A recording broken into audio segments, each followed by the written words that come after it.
Hi everyone, welcome to this evening's event, New Writing with New Contemporaries. My name is Seamus McCormick and I'm the Programme Curator. This event is a live streaming of moving image, audio and readings of new works by emerging artists, all of which have experimental writing at their core.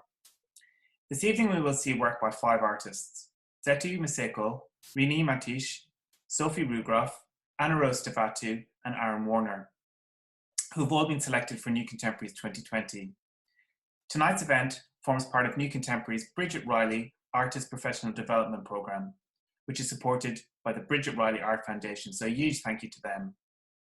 It is programmed by New Contemporaries in partnership with South London Gallery. And I want to say a huge thank you to my colleagues Rachel Harlow, Kirsty Ogg, Sophie Bounds and Reid Timmerman. The artists have also benefited from a workshop earlier this month with artist and writer Erica Scorti, which will inform what you will see this evening. I really hope you'll enjoy this evening's event. Each artist will start off by briefly introducing their work, and I want to start by inviting Anna Rose to introduce their work. Thank you.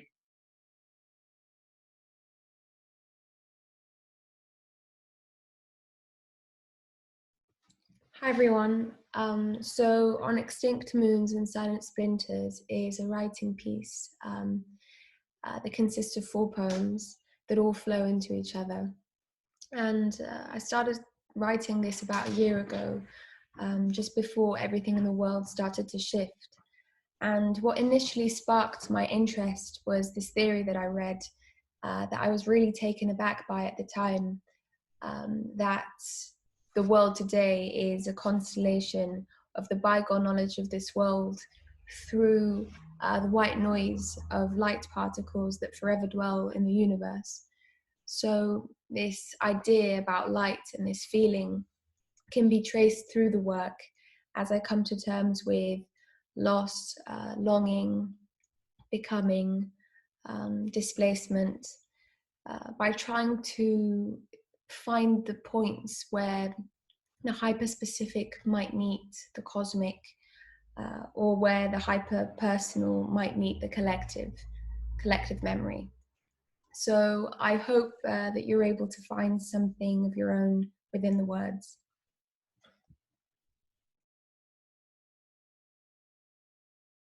On Extinct Moons and Silent Splinters. The moon looked like a sky jellyfish. It was gelatinous and silver, its light acidic and generous, a mordant fixing itself onto my cornea.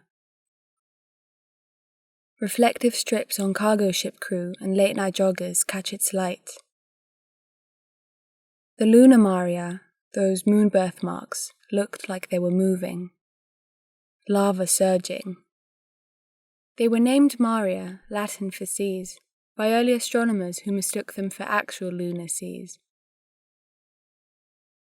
But all I could see on its surface were my scabby 8-year-old knees.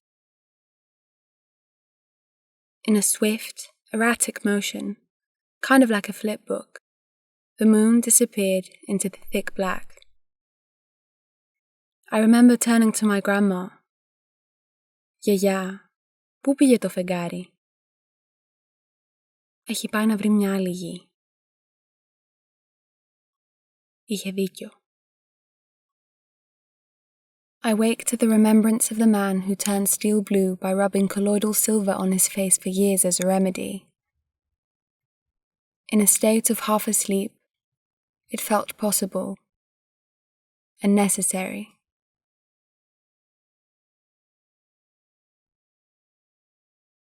On its way, the moon drifted among space debris and other silent splinters. Olfactory memory is always the last to wilt. It's just that this time, we could smell the pyrite through our optic nerves. Nautical smoke flares descend on the salt-cured flesh of Piraeus. Smoke between our words, ash between our gestures. Mothers and their mothers loop jeans, stories loop marigold necklaces, hymns loop time residue, echoes loop dusk-choked, dusk-choked memories of an edgeless, lossless morning. Residual haunting, like silent splinters in the universe's strange flesh. We could just about outline the edges of the sharp, glistening objects through the hazy red. Spaceships, satellites, and what escaped them drift in the graveyard orbit, or her womb of things to be and tomb of things that were. Forced to re-enter the atmosphere, they perish into compressed gas. Ever-migrating dust settles deep into our porous brain matter, and we are somehow caught in a fantastic frenzy between glitter and rot.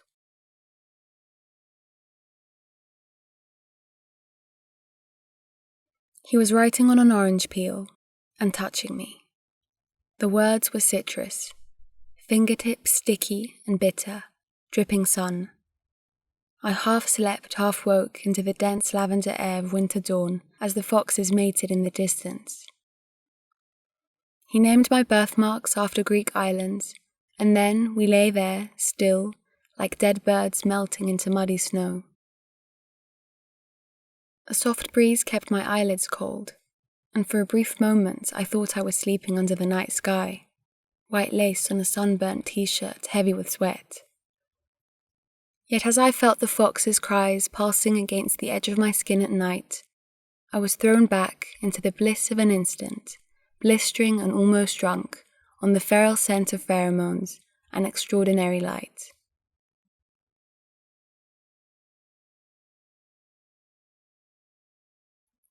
Drunk on light. 1:42 a.m. Pseudo-dawn chorus. Gliding sirens. Drunk on street lights, or the radiant haze of a bygone sun.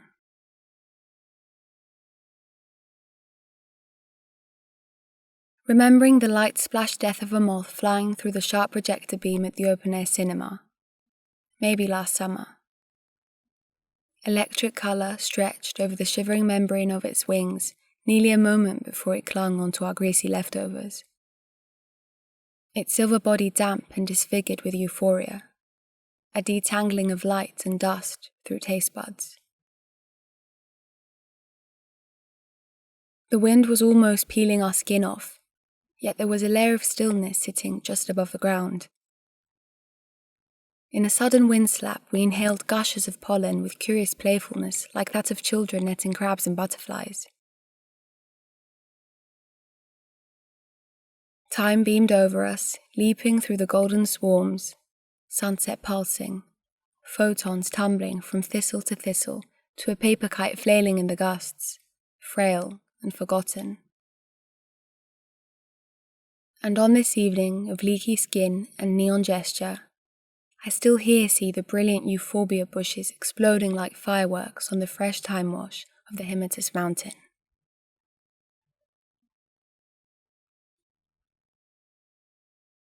The streetlight behind you emanated chemical yellow, and in the flickering shadow it threw, I saw your throbbing eyes.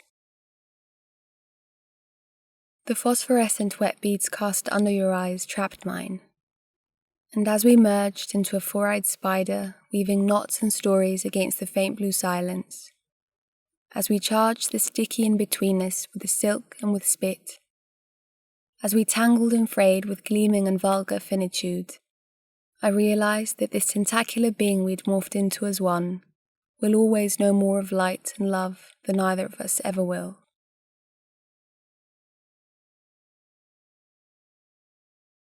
Certain nights were so thin we could hear the light humming through our bodies, the edges of our insides glowing like a lunar halo. To think that almost every single atom inside us erupted out of the same kiln as the moon, to think that all the memories of this world are trapped in that white noise of light that dwells in the universe was always exhilarating to us. Time and again, we'd look up into a world at once extinct and living, tracing constellations and searching for memories in the glistening mist between them. Έλα να βρούμε τρόπους να μεγαλώσουμε το βράδυ.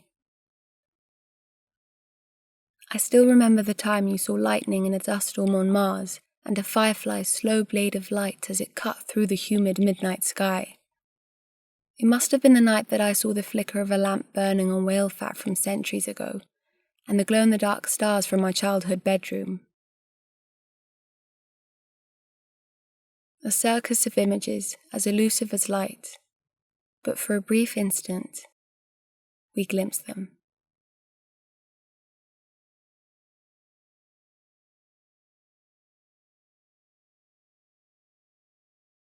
Everybody, my name is Rene Matić. Thank you so much for having me.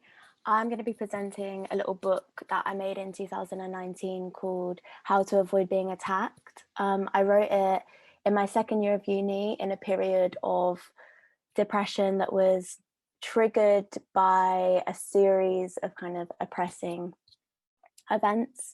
I've self-published it. I only made 10 and they all have different hand embroidered covers. I think typically my work explores dimensions of Black Britishness. So what it is, what does it feel like? How do we feel it? What does it look like? How do we look at it? Is it even a thing to be looked at and felt?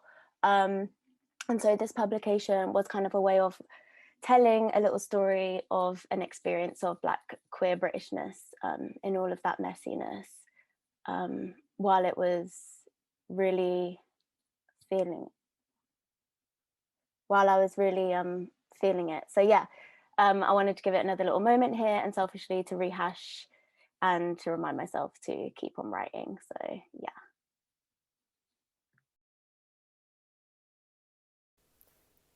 How to Avoid Being Attacked 2019 by Rene Matić.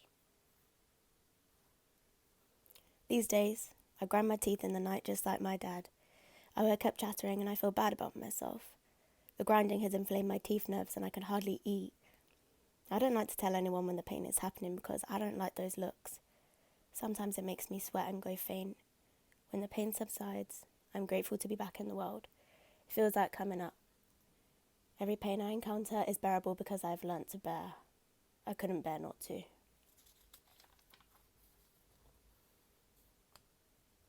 Number 1.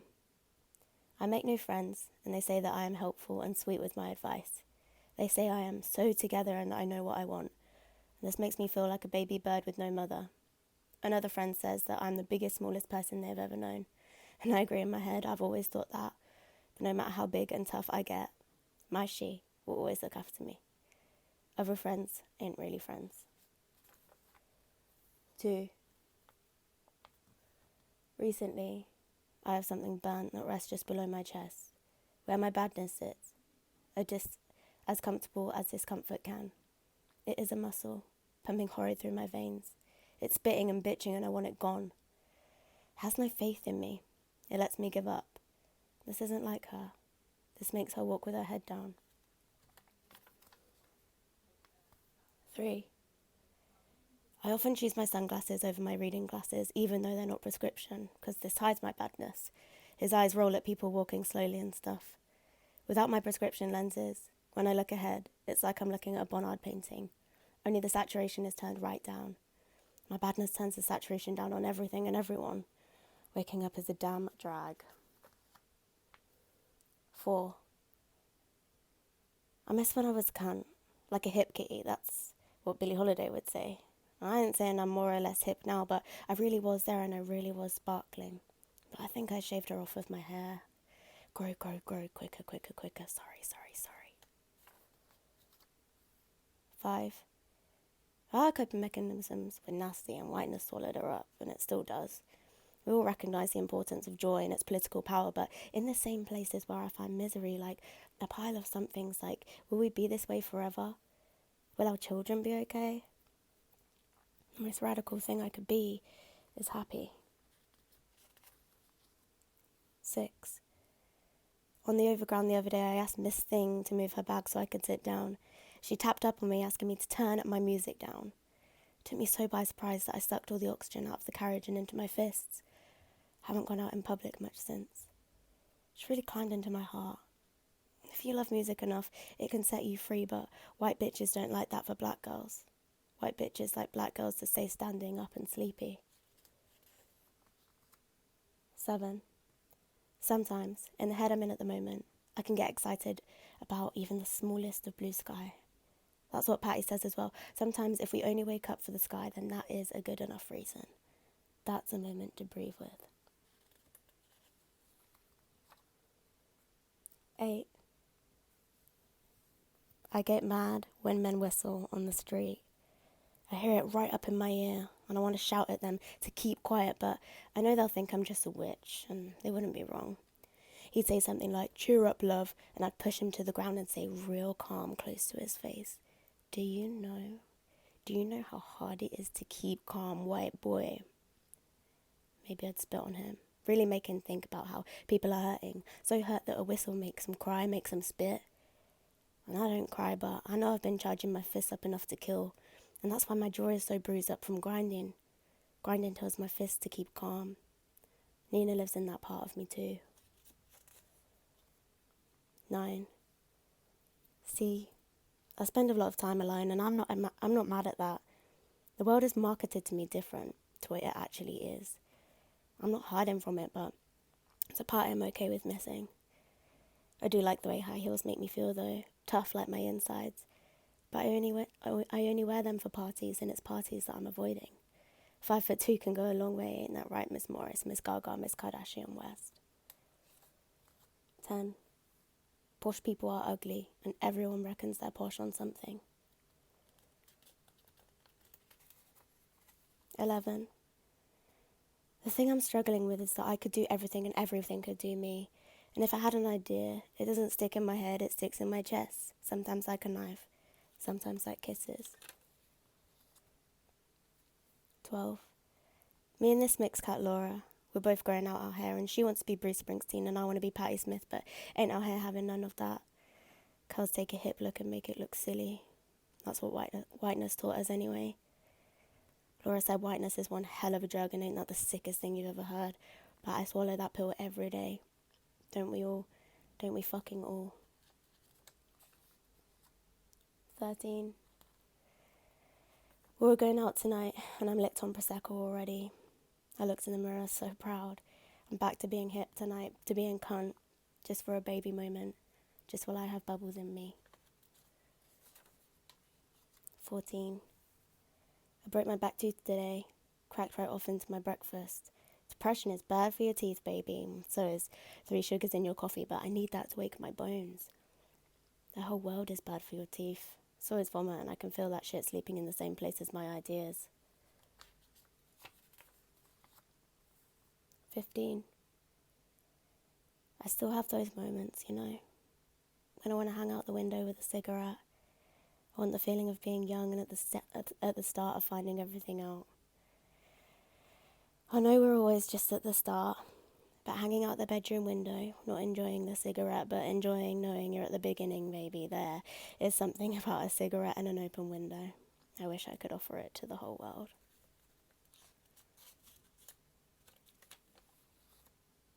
16. Almost everything that's ever happened to me feels traumatizing in some way. Even love, even music, even laughter. Every moment holds its death in me. Nostalgia. 17. When I'm walking, I forget to breathe. This started to happen often, even in my sleep.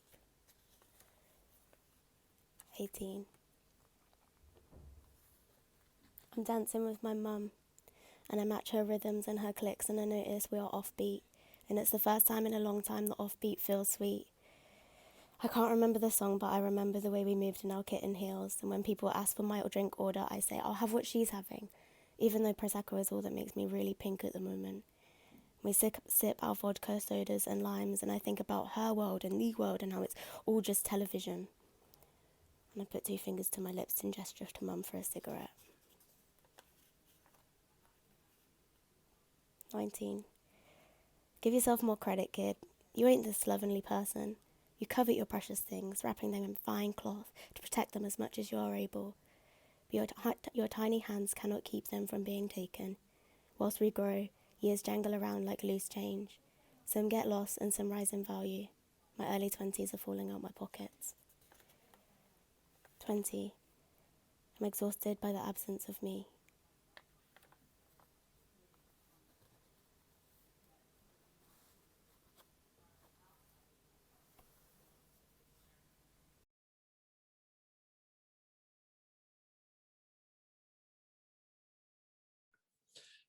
Hi, I'm Ahren. I work with writing, film and photography, and this evening I'm going to show a film that's part of a series of works interested in thinking about or paying attention to various modes of the purchase or the consumption of pleasure, maybe the pleasure of consuming. All of those works have a kind of interest in the networks, the flows, the economies of people and capital and technology that either frame or facilitate it. Just film us! What it's not in focus at all. I don't know how to use a video camera.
guys for number 3. Number 3 is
Hey everyone, my name's Sophie Ruigrok, and the following piece is called Meeting the Shadow, a Practical Guide.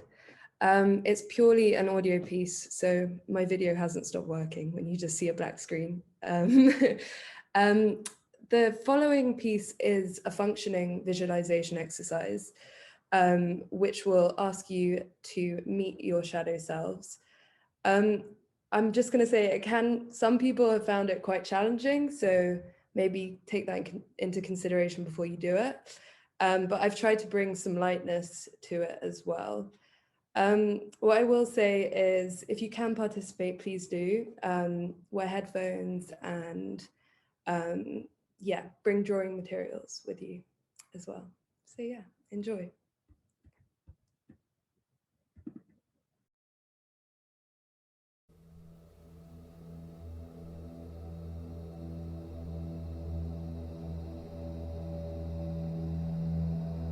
Meeting the Shadow, a Practical Guide. Before we begin the following exercise, I have a few instructions for you.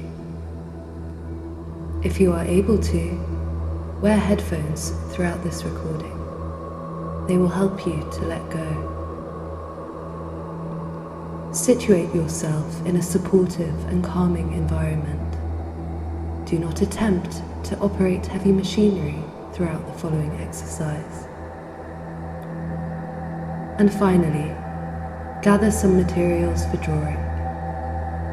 Pen and paper will do, but alternatives may include lipstick, dirt, old receipts, the walls and floors of your home, an app on your phone.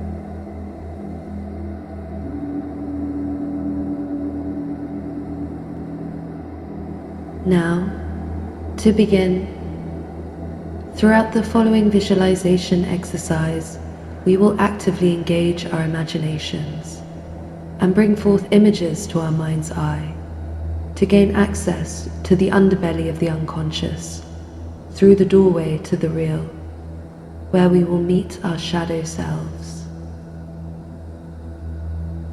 We will then channel all the ensuing energy into an expressive gestural drawing, which you can either keep forever like a souvenir of a traumatic family holiday, or, if you prefer, burn and destroy.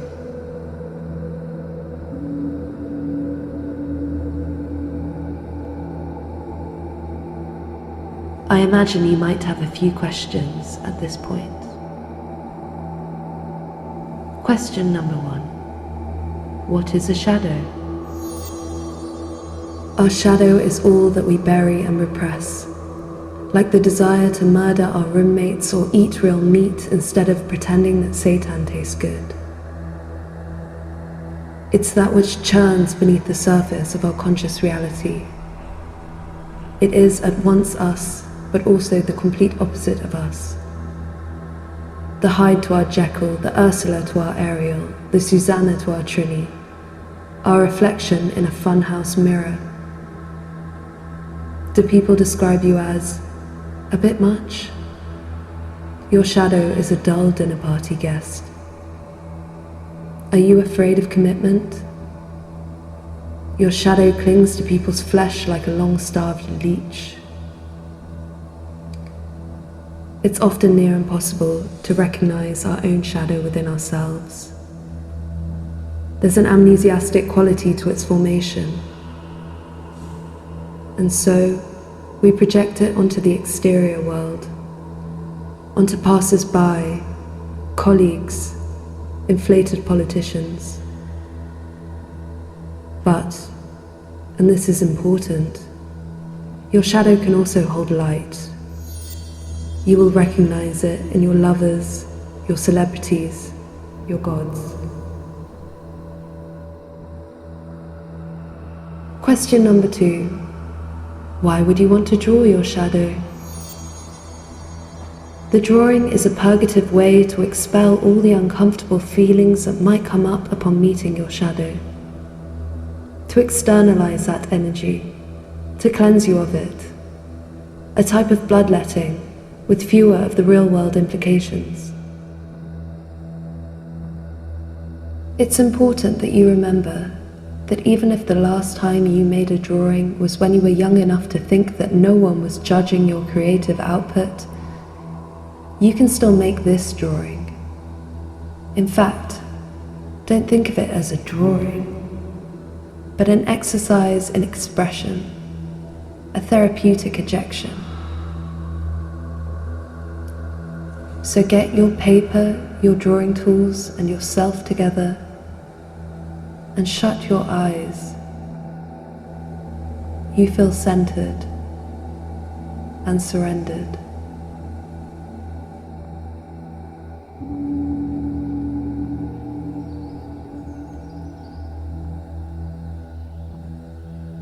You are in a forest. It's dense and green and alive in the forest. The forest seems to breathe around you. You hear birdsong. You smell spring. The sun kisses your cheeks and eyelids, and you feel relaxed. And as you bathe in this forest, this breathing forest, you come to notice your own breath. You take a deep breath in and a deep breath out. You feel all the tension dissipate from your muscles. You feel open and loose.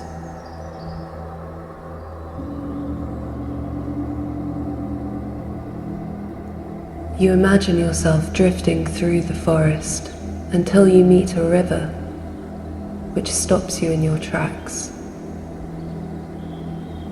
You look beyond the river, over to the banks on the other side, where you see that it's nighttime. And on the dark horizon of the dark banks beyond the river, you see a form with hazy outlines. It pulsates and begins to approach you. You see it in your mind's eye.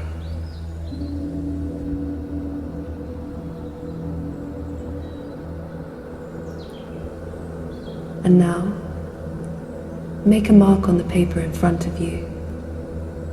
Keep your eyes closed. I want you to think about the gesture that best describes the sensation of this hazy form. Make a few more marks on the paper. The form moves closer to you. You are able to discern its contour. The form is a silhouette of a person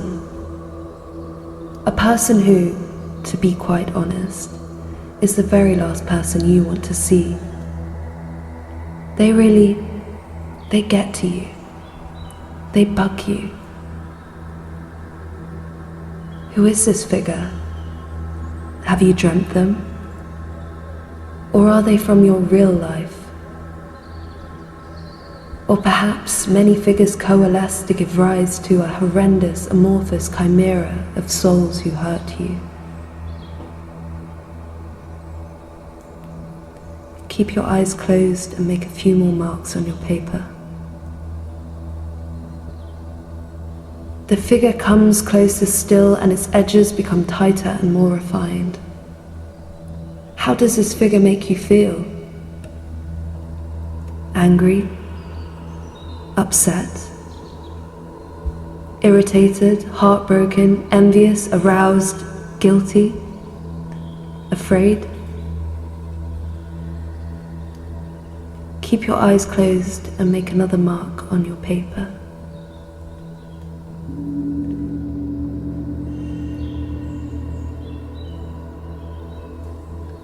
Focus on the feeling the shadow stirs within you. Let it pervade each cell in your body. Let it swell inside of you, rising up from your toes, through your legs, to your thighs, your groin, your belly, your chest, and down your arms to your hands. Let it throb in your fingertips.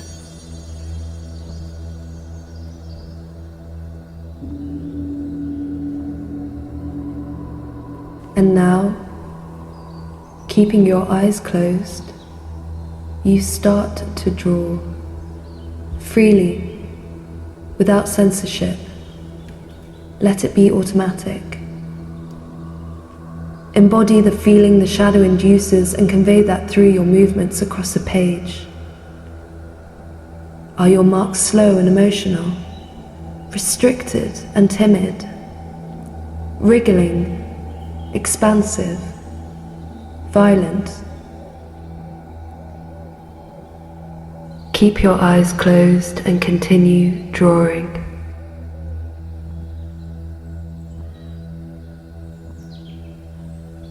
And whilst you draw, visualize how your shadow looks.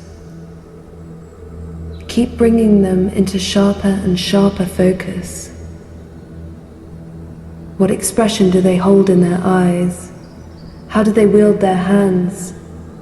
What clothes are they wearing? Are they even wearing any clothes? Keep your eyes closed and continue drawing. Disregard your critical faculties and any notion of technicality, and let your unconscious guide you.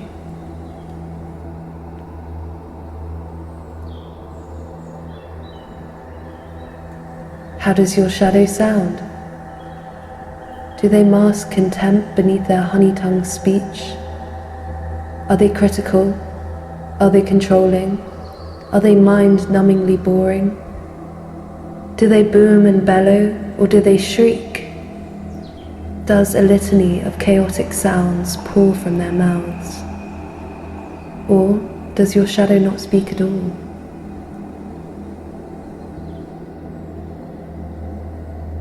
Keep your eyes closed and continue drawing.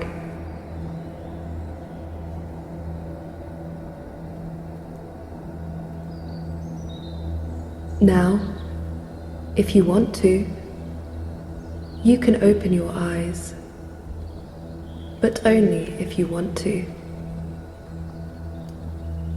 And you keep drawing.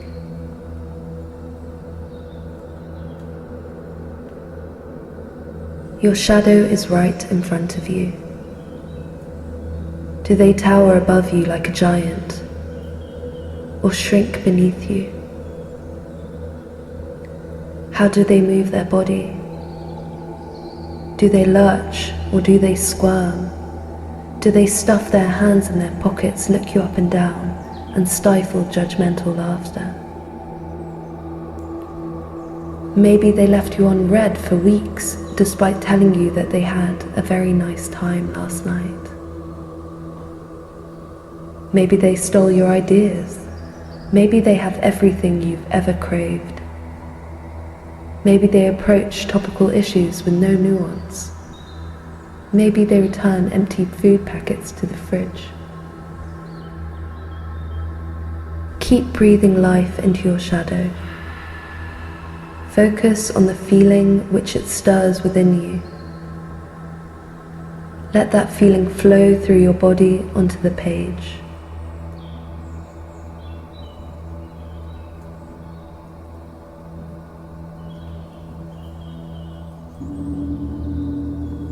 And now, set down your pen and visualize yourself saying goodbye to your shadow. Maybe shake their hand or give them a little wave.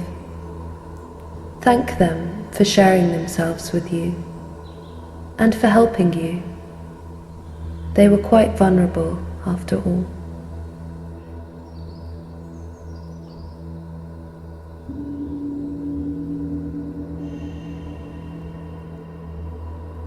Things to do going forward. Number 1, you could continue drawing, especially if you still sense shadowy energy in your hands. Make more gestural drawings Or, if you like, work this into a figurative drawing, where you are more literal in your pictorial description of the shadow. Number 2, you could write a dialogue with your shadow. Pretend you're having a full-on conversation with them. Finally, an excuse to have an imaginary friend. Number 3, you could destroy all evidence of this experience and lie down in a dark room until the memory fades.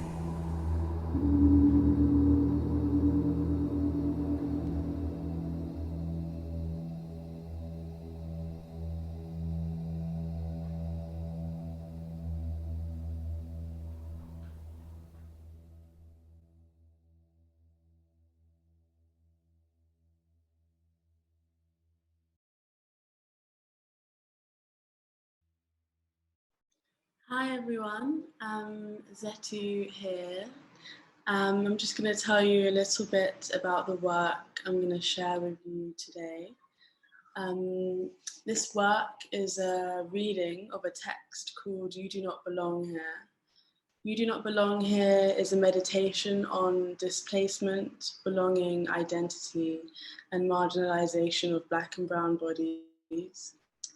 The main character of this text is called Night Flower. She is a maiden on a ship and is being sexually exploited. She jumps into the ocean and commits suicide. And the writing came out of a need for escape from current oppressive and restrictive structures, and for an opportunity to imagine oneself somewhere else and as something else.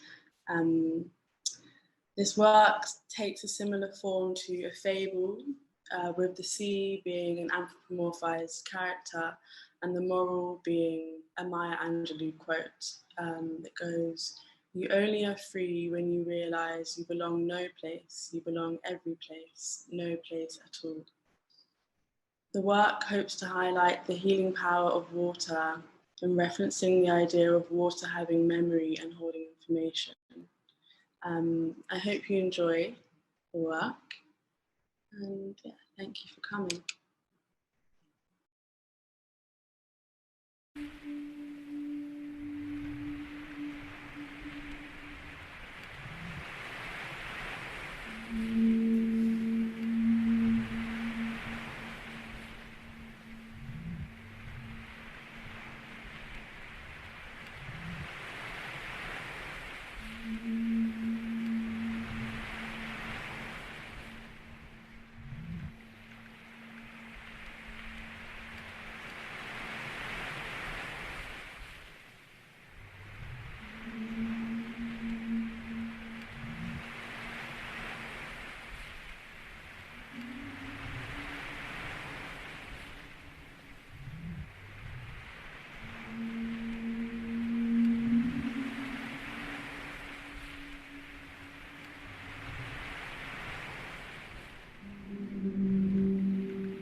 On the sea, in an unidentifiable location, a ship floats, anchored to the seabed where the cells of forgotten humans are ingested over and over again. Off the ship hangs a flag. Inside the ship, on the lowest deck, a bevy of bustling maidens prepare to sell their womanhood to Caucasian captains and merchants.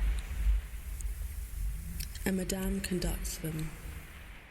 The maidens take turns to use the dressing table, climbing over each other for the best chance to avoid discipline. I am one of them. With a whistle through her fingers, Madame lines us up. We exhibit ourselves to her, nails on display, faces uncomfortably poised, chin up, chest out, shoulders back, stomach in. Madame examines every stocking, buckle, bustle and bonnet. She sends me back saying my hair looks wild and that I need to tighten my corset. When Madame is confident in our appearances, she directs us up the rickety wooden stairs that lead to the upper deck. Each maiden's dress or skirt is held by the maiden behind her. On the top deck, captains and merchants chatter in anticipation. A zealous energy blows amongst the sails of the ship. The sounds of seagulls, clanking of glasses, and hegemonic masculinity grows louder as we approach the top deck. We spread out and begin approaching the men of conspicuous consumption. An hour and a few conversations later, I find myself standing alone. The merchant I had been speaking to had taken off to the lavatory. An hour and a few conversations later, I find myself standing alone. The merchant I had been speaking to had taken off to the lavatory. Nervously, I pull my gloves over my elbows and wait for his return. When he walks back onto the deck, he approaches two maidens and a captain, who seem to be flirting and laughing. After a minute or so, I realise that he's not coming back and his interests are elsewhere. I thought he was interested in me, but perhaps just not enough to see past my mustard brown complexion, barely disguised by pale makeup. Pretending not to notice his abandonment, I reach for a glass of water from a waiter's tray. We were only allowed water on this occasion, but if we were lucky enough to go home with a man, we may have some whiskey under his supervision. As I take the glass of water from the waiter's tray, intending not to look him in the eye, as if by magnetic force, my eyes catch sight of his. A moment of alignment. His dark, tanned skin glows and reflects off mine. A nostalgic sense of familiarity tugs on my heart, followed by an empty sensation. In that moment, I shudder away, then wondering if anyone had noticed our resemblance. As I bring the water to my mouth, Madame swiftly approaches me in a non-confrontational way. To my surprise, she takes the water from my hand and gently pours it down the front of my dress. She pretends to apologize, and in a gentle voice says, "None of the men seem to like you. Put on something that leaves less to the imagination. In other words, go and find something more provocative to wear and hope a man is willing to buy my services for the night. Otherwise, you will be punished." Punishments range from acts of humiliation, such as public lashings, to deprivation of any food other than what was needed to keep us alive. Startled, I head down to the lower deck dressing room to change my wet dress. As I walk down, I try to think of all the garments which had not been worn already. I begin rehearsing what to say if anyone asks me why I changed my clothes. I say something along the lines of, "Oh, I just spilled some water down the front of me. Clumsy me." The dressing room is the quietest I have ever seen it, and my thoughts are the loudest I have ever heard them. With Madame's voice loud in my mind, I hear, "The more ankles the better."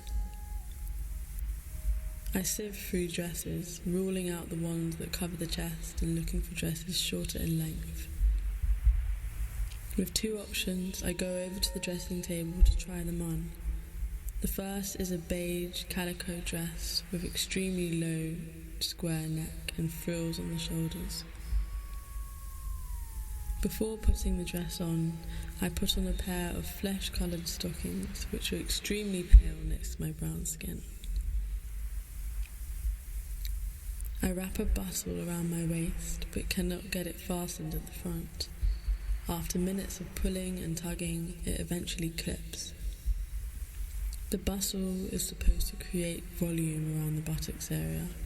However, on top of my already rather large derriere, the bustle protrudes more than deemed normal. Wanting to make sure that I look desirable, I try to see myself through the eyes of a man. Staring into the mirror, I no longer recognize myself. For my tender age, I feel and look so aged. An overwhelming fight or flight feeling rushes through my body, and a voice in my head saying, "You do not belong here." After years of nights like this one, which usually end in lashings and humiliation, I finally feel that I can't bear to be in this position any longer.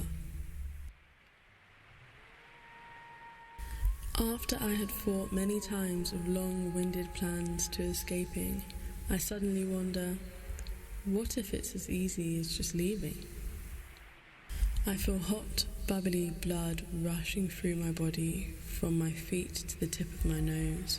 I unclip the bustle and run up the stairs in my undergarments, straight up to the top deck in what feels like a few seconds. By the time I'm at the edge of the back of the ship, I have everybody's attention. I turn to look at them, and before anyone has time to react, I jump. I'm falling for a really long time. I feel relief mixed with fear of the unknown depths in which I am now vanishing. However, somehow the sea is still a more desirable place to be than that ship. As my skin contacts the water, I feel as if my body is being held. Held in a way that I have never been held before. It feels as if someone is gently pulling me under. My body spirals round and round, down towards the seabed.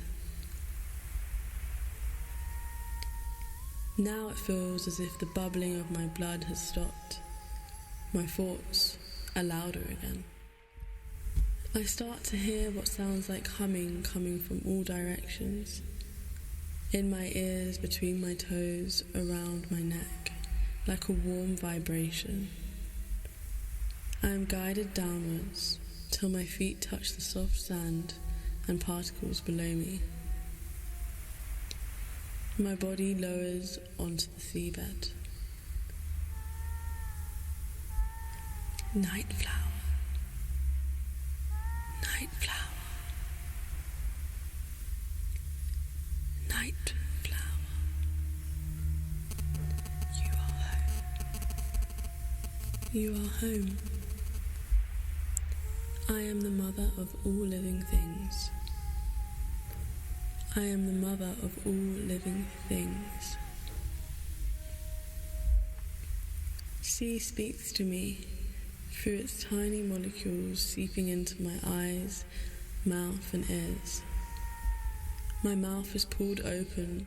Images of familiar people fill up my eyes as sea feeds me ancient wisdom and information from my ancestors. I am learning about the people whose bodies and souls I am a manifestation of, and suddenly I understand who I am. Sea begins to spiral my body around and around again, pulling me up gently towards the surface. As we approach the surface, the sea glides my body up a bed of rocks. As we trickle up the rocks, she leaves me at the top of a rock, bare-bodied and at the feet of a long, straight-haired, pale-skinned woman. Woman of the Rocks turns her head to look at me over her shoulder. Her wet hair drapes over her breasts, and her dark green eyes look at me as though she was looking into my soul. She says provokingly, "What are you doing here? Why did sea bring you to me? You don't belong here."